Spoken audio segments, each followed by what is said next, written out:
Good afternoon. The Secretary General will preview the Vilnius summit and then he will take your questions. Secretary General. Good afternoon. NATO heads of state and government will meet in Vilnius next week at the critical moment for our transatlantic security. Russia's war of aggression against Ukraine continues to rage on. For 500 days, Moscow has brought death and destruction to the heart of Europe, seeking to destroy Ukraine and divide NATO. Our summit will send a clear message. NATO stands united and Russia's aggression will not pay. At the summit, we will make Ukraine even more stronger and set out a vision for its future. I expect Allied leaders will agree a package with 3 elements to bring Ukraine closer to NATO. First, we will agree a multi-year program of assistance to ensure full interoperability between the Ukrainian armed forces and NATO. Second, we will upgrade our political ties by establishing the NATO-Ukraine Council. And third, I expect Allied leaders will reaffirm that Ukraine will become a member of NATO and unite on how to bring Ukraine closer to its goal. Allies have already pledged 500 million euros for critical needs, including fuel, medical supplies, demining equipment and platoon bridges. We will also help build Ukraine's security and defense sector, including with military hospitals. And we will help Ukraine transition from Soviet era to NATO equipment and standards. President Zelensky will join us for the inaugural meeting of the new NATO-Ukraine Council. This will be a platform for crisis consultation and decision-making, where we all sit as equals to address shared security concerns. At the summit, we will take further major steps to strengthen our deterrence and defense, with 3 new regional defense plans to counter the 2 main threats to our alliance, Russia and terrorism. 1 plan for the North, the Atlantic and European Arctic. 1 for the center, covering the Baltic region and Central Europe. And a southern plan for the Mediterranean and Black Sea. To execute these plans, NATO is putting 300,000 troops on higher readiness, including substantial air and naval combat power. I expect leaders will endorse a defense production action plan to aggregate demand, boost capacity and increase interoperability. To do all of this, we need to invest more. At the summit, allies will set a more ambitious defense investment pledge to invest a minimum of 2% of gross domestic product annually on defense. Today, we are releasing new defense spending estimates. In 2023, there will be a real increase of 8.3% across European allies and Canada. This is the biggest increase in decades, and the 9th consecutive year of increases in our defense spending. So European allies and Canada will have invested over 450 billion extra US dollars since we agreed our defense investment pledge in 2014. Then only 3 allies spent 2% of GDP on defense. This year, 11 allies reach or exceed the target. And we expect this number will rise substantially next year. At the summit, we will be joined by the leaders of Australia, New Zealand, Japan and South Korea. Because our security is not regional, it is global. So we are working more closely on issues such as cybersecurity, maritime security and new technologies. We will also welcome the European Union to Vilnius. Our partnership has reached unprecedented levels, and we are committed to doing even more together. This will be Finland's first summit as a NATO ally, and we look forward to Sweden joining as soon as possible. Yesterday I hosted a constructive meeting of senior officials from Turkey, Sweden and Finland. And as the next step, I will meet with President Erdogan and Prime Minister Kristersson in Vilnius on Monday afternoon. For almost 75 years, NATO has been the strongest alliance in history. The decisions we will take at the Vilnius summit will ensure we continue to protect our people and our values. With that, I'm ready to take your questions. Okay, we'll start with Lithuanian TV. Yeah? Mindaugas Laukabelis from Lithuania National Radio and Television. Thank you for this opportunity. I have two questions. The first one is, Ukraine is calling 2008 Bucharest Declaration a historic mistake. How Vilnius Declaration will be different from that? Because in 2008 the leaders said that Ukraine will become a NATO member, and it seems that you're going to repeat this in 2023. So what's the difference? And the other question is, have you heard something from President Zelensky? Will he participate in the summit? Thank you. There are many differences. One important difference is, of course, that Ukraine has come much closer to NATO because NATO allies have worked closely with Ukraine for many years, especially since 2014. So this has ensured a much higher level of cooperation and interoperability between Ukraine and NATO. And we will also, I expect also that leaders, when they meet in Vilnius, they will also agree a package that will help to move Ukraine even closer to NATO. Partly by establishing the NATO-Ukraine Council, which is a political platform where we can have crisis consultations and also actually make decisions together and deepen our political cooperation. The practical support, and not least the multi-year program, also has a clear political dimension, because by agreeing to stand by Ukraine and also help them for the longer term and to ensure full interoperability with NATO, we are helping Ukraine to come even closer to NATO and NATO membership. And then finally, I am confident that we'll find a united way also to address the specific issue on membership. But I will not go into the details of exact language now, because that is something we will announce when everything is in place by the summit. I look forward to welcoming President Zelensky at the summit and to have him taking part in the first or the inaugural meeting of the NATO-Ukraine Council. Okay, Tadef. Thank you very much. Florian Neuhan from ZDF German TV. Mr. Stoltenberg, first question would be, the US is actively considering, it says, to send cluster munitions to Ukraine, which are banned from more than 120 states.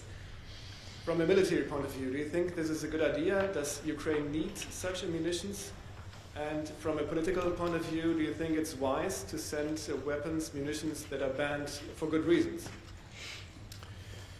So NATO as an alliance do not have a position on the Convention on Cluster Ammunition because a number of allies have signed the convention, but a number of allies have not signed the convention.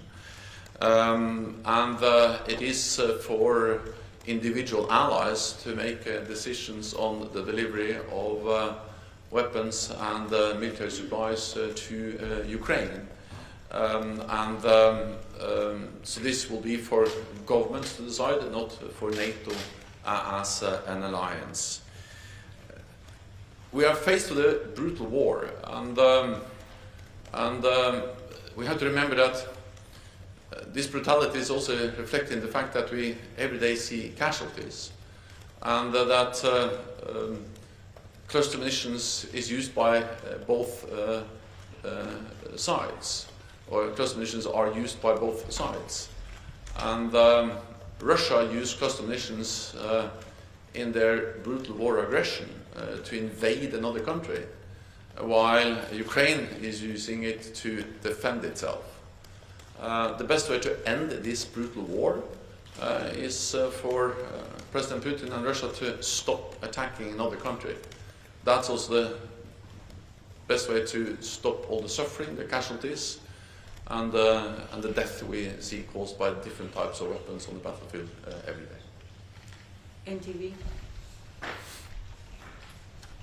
Secretary General Gül Solomon from NTV Turkey. The meeting of yesterday with regard to Sweden was rather a kind of icebreaker between the Turkish side and the Swedish side. You said that it was constructive. However, when we see the statement of the Turkish Minister of Foreign Affairs and his Swedish counterpart, there are still a gap. So how would you be able to bridge that gap until next Monday?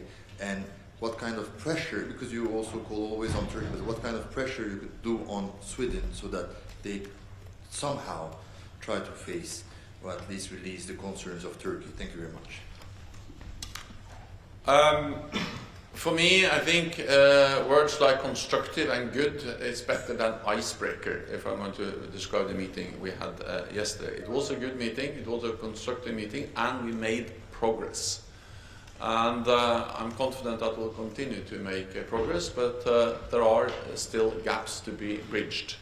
And that's also the reason why I have invited President Erdogan and Prime Minister Kristersson to meet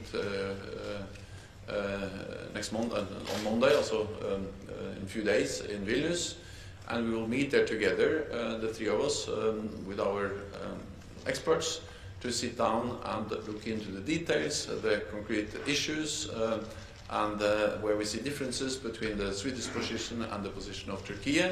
And then that's the way to overcome differences when they exist, as they now do in the issue related to the final ratification of Swedish accession into NATO. My message is that Sweden has delivered at the same time on the commitments they made in Madrid in the joint memorandum. At the same time, I'm also very clear that Turkey has real security concerns, and that's the reason why we are sitting down and addressing them. Because we also know that NATO allies have serious security concerns related to the fact that they want to have Sweden in as a full member as soon as possible, and that's not least the case for the Baltic countries that see the great advantage of having Sweden as a member. So I strongly believe it will be good for Sweden, it will be good for the Baltic region, the Nordic region, and it will be also good for the whole alliance, including Turkey, to have Sweden as a member as soon as possible. Interfax Ukraine. Yeah. Thank you, Anna. Irina Sommer, Ukrainian news agency Interfax Ukraine. I have follow-up question on Mindaugas regarding declaration. I do understand you can't comment on the language which will be in the declaration regarding membership, but can you tell us how far or how close alliance are regarding a wording in the declaration regarding possible membership for Ukraine, which also will be satisfactory for Kyiv? Thank you. So we are, as we always are ahead of a NATO summit, now consulting and working on the exact language. That's the way NATO makes decisions. We are 31 allies, and we also, of course, having close contacts with Ukraine. But allies are now consulting on the exact language in the communique. I'm confident that we will find a united way forward, including on how to move Ukraine forward on its goal to become a member of the alliance. I also expect, as I said, that there will be decisions on concrete support, practical support, but that has a dimension also when it comes to the political aspects, because more interoperability, a multi-year program for interoperability between NATO forces and Ukrainian forces helps, of course, Ukraine to move towards NATO. and stronger political ties with the NATO-Ukraine Council is also a way to move Ukraine and NATO even closer. So the language, the exact wording will be made public when we have agreed and when the statement is endorsed by all the leaders next week. But I'm confident that we'll have a message which is clear, and also not only clear, but most of all that we have to remember that allies also agree already on a lot of important principles when it comes to Ukraine and membership. We agree that NATO's door is open. We agree that Ukraine will become a member, which is an important message. And then we agree that it's for the NATO allies and Ukraine to decide when the time is right, not for Russia to have a veto. And then the most urgent task, and all allies agree on that, is that we will stand by Ukraine. We will provide support to Ukraine for as long as it takes, because unless Ukraine win this war, there's no membership issue to be discussed at all. And that's the reason why allies are stepping up and providing donations, military support in an unprecedented way. Bloomberg.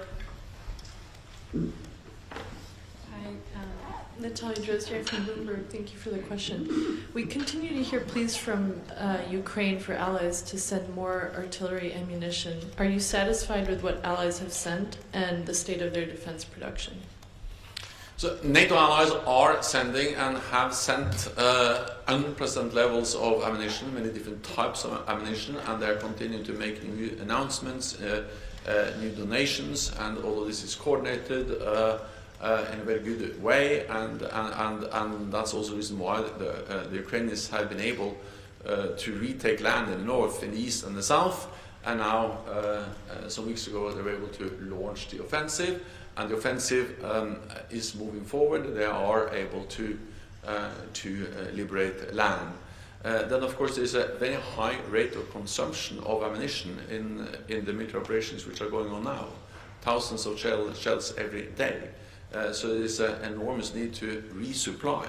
And that's exactly what allies are doing. They are resupplying constantly Ukraine with more ammunition, spare parts, maintenance for the different artillery systems, armored vehicles, battle tanks, air defenses, and so on. And that need will continue to be there, and therefore we need continued support and continued decision-making strength in the NATO allied countries to make further decisions on even more support. So that's that. I think that was your question about. No, sorry, production. Because on production, well, what we have seen is that since we started to address this issue of the need to increase our production capacity last fall, then things have started to move. So now more and more allies are actually signing contracts. The things that can actually increase production is, of course, contracts with industry. We engaged with industry at our latest defense ministerial meeting. We have also worked on a defense production action plan, which I expect allied leaders to agree on both how to aggregate demand, how to make sure that we are buying things together. Joint procurement is a way to get up the numbers and therefore reduce the cost, to utilize the economy of scale. We have done joint procurement in NATO for many years. We have the NATO Support and Procurement Agency, which is now actually facilitating several big projects also for battle-decisive ammunition. We have increased the guidelines for how much battle-decisive ammunition, which includes also, for instance, 155 ammunition, which is the most commonly used in the war in Ukraine or by the Ukrainians. We have increased the guidelines for how much of this type of ammunition allies should have, and we are also strengthening our work to standardize and to ensure that there's full interchangeability. So NATO is addressing these issues, the need to ramp up production in many different ways, using existing tools, using our mandate to set standards and guidelines, and the allies are now implementing and following up, and production is going up. Okay, Greek TV. Then, lady up there. Thank you. Irene Zakadula with Greek Public TV and Athens News Agency. Secretary General, you have mentioned a lot of times that the 2% on defense spending is the floor and not the ceiling. Are the allies closer to reach a more concrete agreement, a more concrete and obligatory agreement on this 2%, on this target? Thank you. The answer is yes. We have made good progress on also agreeing a new defense investment pledge, where we regard 2% of GDP for defense not as a ceiling, but the minimum floor. But as important as that we are making progress and close to having all the details in place for a new investment pledge, is the fact that actually allies have stepped up. So this commitment is not only demonstrated in words, but also in deeds. And the new defense investment figures we released today for defense investments in 2023 are encouraging. They are positive. Their biggest increase in decades, 8.3% increased defense spending across Europe and Canada. That is in real terms, adjusted for inflation. That is something we haven't seen across NATO for decades, and reflects that NATO allies are taking this extremely seriously, because to provide support to Ukraine, to sign long-term contracts for defense production with the defense industry, to replenish our own stocks, to invest in more high-end capabilities, there is a need for more money.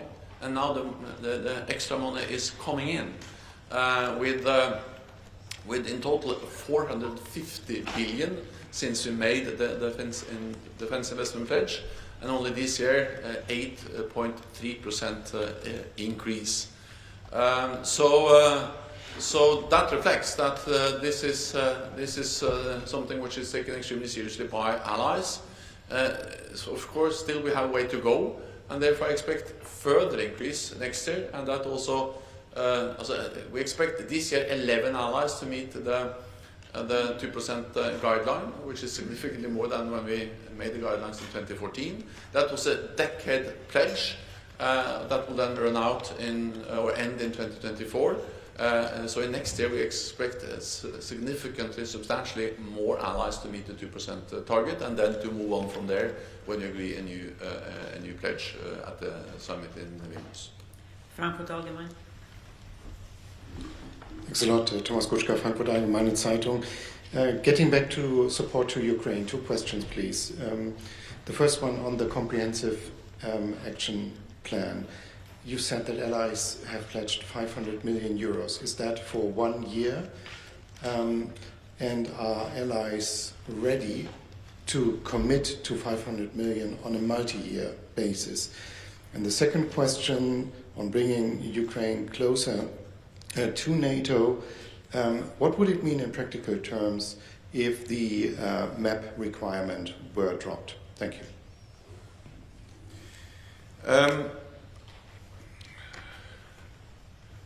So we are now finalizing the text and the decisions on both these issues. So therefore, I'm a bit careful to go into the details. You will see all the details on both the questions you asked within a few days. And I think I will only make my task of leading the process and to ensure that we end on a strong and united position on these issues. More difficult if I now at this press conference went into the exact details of the language and the wording and the different alternatives which are now addressed.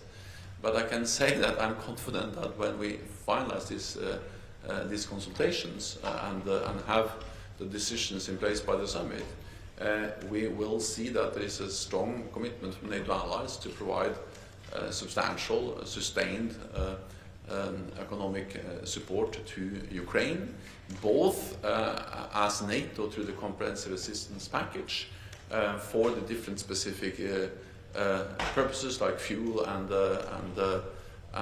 different types of equipment, but also for the multi-year program to ensure that Ukraine transition from Soviet era to NATO standards and the doctrines, the full interoperability. On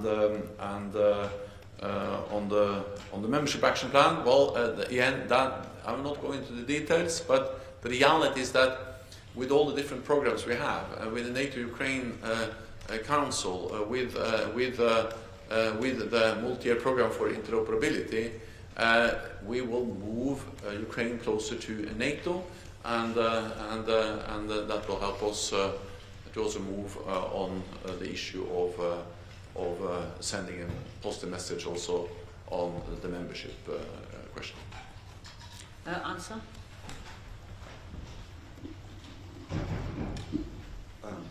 Thank you for the opportunity, Mattia Pagnoli ANSA. Mr. Secretary General, we have been hearing lately worrying signals both from Russia and Ukraine on possible provocation at Zaporizhzhia nuclear plant. Would a Chernobyl-type accident with radioactive clouds impacting NATO country be considered a possible trigger for Article 5? Has that message been sent to Moscow? I think that first of all, I think it is important to understand that wars are by nature dangerous and also unpredictable, and of course we are monitoring and following very closely the situation also around Zaporizhzhia, and we welcome the nuclear power plant there. We also strongly welcome the fact that the International Atomic Energy Agency is monitoring closely. They have their experts following the situation, and this is important because the Zaporizhzhia power plant is Europe's largest nuclear power plant. The International Atomic Energy Agency have a responsibility, they have a mandate, we support that when it comes to ensure that regulations and safety standards are fully upheld. That is of course a big challenge in the war zone, and therefore Russia has a particular responsibility. The best and the message from NATO and from the IAEA is that Russia should not launch any attacks from the power plant. They should not, of course, attack the power plant, and they should withdraw their forces. That will enable the experts to do their work in a better way. They have had access and have made some judgments and some assessments. They have said that they have seen no visible indication of mines or explosives at this stage, but they've also asked for additional access to verify the safety of the plant. So we continue to call on Russia to withdraw from the facility and ensure the Ukrainian and international experts have full access. We continue to monitor, the International Atomic Energy Agency continue to monitor, and we call on Russia to withdraw its forces. Ukrainian News Agency. Dmitry Shkuko, National News Agency of Ukraine, thank you for the floor. I just want to adjust, will security guarantees for a future in agenda of in Vilnius summit? And if I may, about the future membership, both Ukraine and NATO members agreed that an issue of membership could be considered after the war is over. Would not it be an incentive for Russia to continue this war endlessly? And don't you think that the best guarantee, security guarantee for Ukraine is to ensure the NATO membership? Thank you. Well, the most important thing now is to ensure that Ukraine prevails and that President Putin and Russia do not win this war. And therefore the most urgent task is the military support to Ukraine. Also knowing that the more land Ukraine is able to liberate, the stronger their hand will be eventually be at the negotiating table to find a peaceful, enduring and just end to this war. When the war ends, then it is important, of course, that we have the frameworks in place to ensure that Russia, President Putin, not only rests its forces, retrain them, reallocate them, rearm them, and then re-attack at a later stage. That is actually a lasting and enduring peace. And to ensure that we need frameworks in place to provide Ukraine with what they need to ensure that Russia is not going to attack again. And that's exactly what allies are discussing, partly as part of the discussion on the membership issue within NATO. And as I said, I'm confident that we'll find a united way forward as NATO allies on Ukraine's request for membership. We will also, I expect, make some concrete decisions on interoperability and all the things that will help Ukraine to move closer to NATO. Then it is also publicly known, and that has been announced by several allies, that there are bilateral and actually also some multilateral consultations with Ukraine on different types of security arrangements. And I welcome also those efforts. We have been briefed about them, and it will just complement and underpin the efforts of NATO as an alliance. The message is, of course, that we take our decisions as several independent nations together with Ukraine. So it's not for Russia to make any decisions, to have any veto. And again, we help Ukraine to win this war by providing military support, and we'll continue to do that. Okay, Reuters.